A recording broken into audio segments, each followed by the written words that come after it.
Chapter 7. Acknowledge yourself as the creator. Open quote. If you have the ability to imagine it, or even to think about it, this universe has the ability and the resources to deliver it fully unto you. For this universe is like a well-stocked kitchen with every ingredient imaginable at your disposal. End quote. Esther Hicks. Ask and it is given. I recently got together with some old friends at a cottage in northern Ontario, Canada. We had a great time, but what I find really interesting and fascinating is how this weekend with friends came together.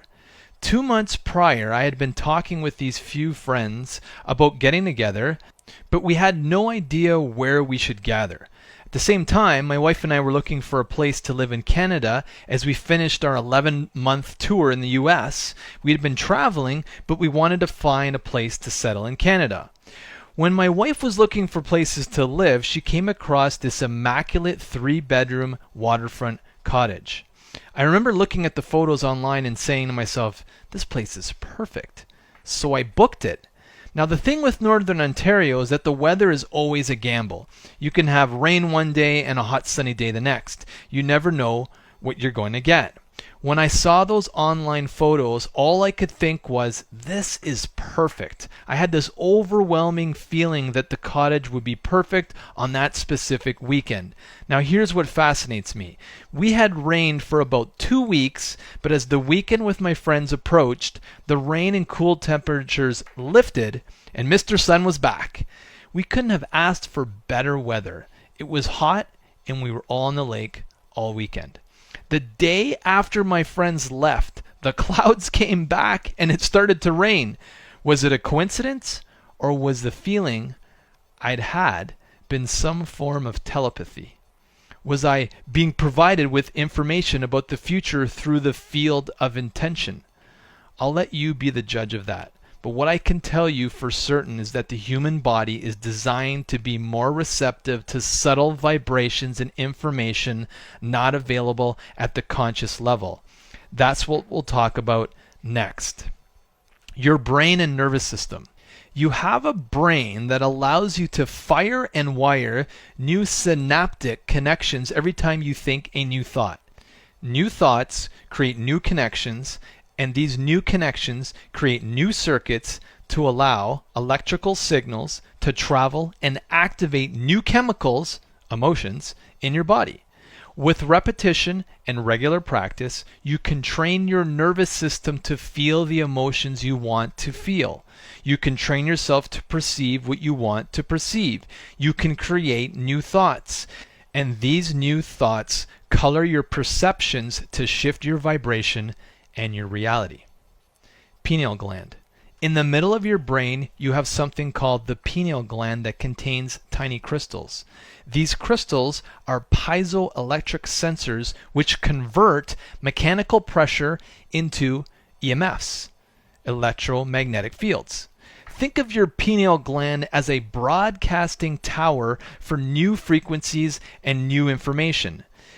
Pineal gland crystals are activated through deep meditation and deep breathing. During deep breathing exercises, the fluid in your spine circulates from the base of your spine up through cavities in the skull, just like a pump moves water. Your breath acts as the pump to move this spinal fluid. As the pressure and force from the spinal fluid builds in the pineal gland, it activates EMFs so that you can send, broadcast, or receive information like a satellite. Your pineal gland is the satellite that connects you to the field of intention. Open quote. The act of inhaling and bringing that breath all the way to your brain with passion and squeezing those internal muscles, you're exerting pressure against that pineal gland. As you start to pressurize those stacked crystals in the pineal gland, you begin to produce a piezoelectric effect. Now you're taking a mechanical stress and turning it into an electrical charge. All of a sudden, when they become electrically activated, the pineal gland is becoming like a radio antenna, and now it can pick up frequencies faster than the speed of light. End quote. Dr. Joe Dispenza. In Chapter 2, we discussed Harold Saxton Burr's work to measure biofields and his theory that these fields were creating our biology. That if you change the field, then you change matter. The planet and all matter in the universe is also created from a field, and we can refer to that field as the field of intention.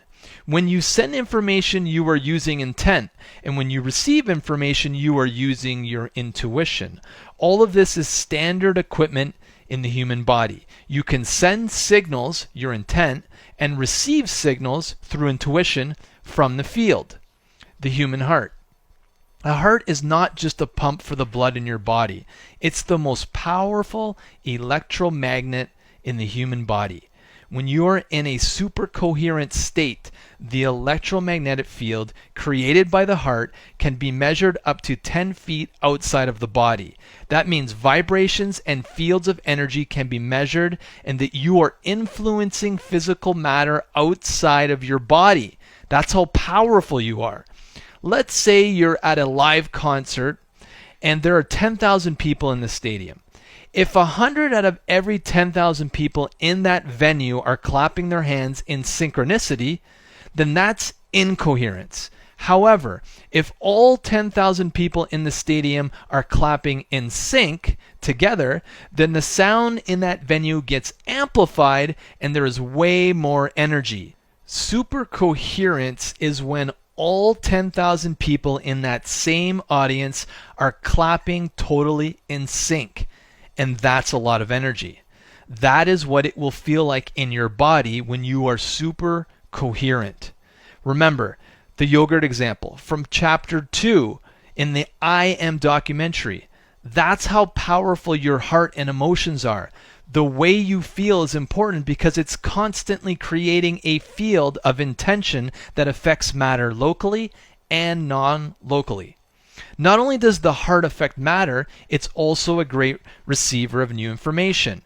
When you get new ideas or inspiration, that is the heart sending information to your brain to be processed so that you feel inspired and take action. Yes, the heart really does all of that. The way you feel matters. It's the same when you're angry or upset, except then it creates incoherency. When you're upset, then you're incoherent, and that means you have less energy and less cooperation from the cells, remember, citizens of your body. In this state, there is more disorder. You feel that you have less energy and you feel disconnected. You don't feel like yourself.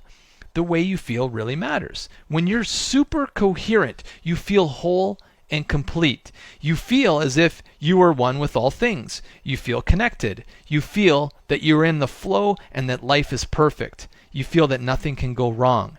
That is when all the cells in your body are in order. So my message is, pay attention to how you feel. Meditation is a good place to start. It helps you become more aware and channel your energies to create positive emotions and the magnetic field of your heart so that you feel super coherent.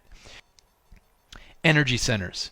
You have 8 energy centers in your body, and one of them is the heart. All these energy centers are thinking brains that affect your energy, mood, and perceptions. The bottom 3 energy centers, root chakra, sacral plexus, and the solar plexus chakras, store past traumas, activate stress hormones, and keep you in a state of reaction and panic when they are out of balance. With regular meditation, deep breathing, and other techniques, you can rebalance these energy centers so that you remain in a state of coherence, so that you are aligned with your intent. Being coherent allows you to easily have more energy, vitality, clarity, and confidence. You become more trusting of yourself and you feel more at peace. The point is that there is nothing wrong with you. In many cases, what we label as wrong is actually rooted in trapped energy in these lower energy centers. You are a divine being, and sometimes a simple rebalancing of your energy and auric fields is all that is needed to get you back to a place of peace and joy. Change the energy and you change your life.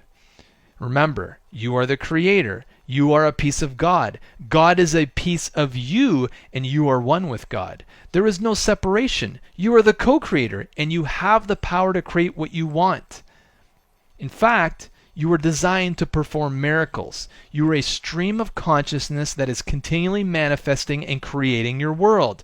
The key to taking control and living an absolute blissful life is to use the technology you've been equipped with at birth. Thanks for listening to this free sample of the 7-day manifestation experiment, how you can create the life of your dreams. If you'd like to order the book, you can get it on Amazon, Barnes & Noble, or on Audible in the description in the links below. Thanks again for listening. My name's Steve, and we'll talk to you next time.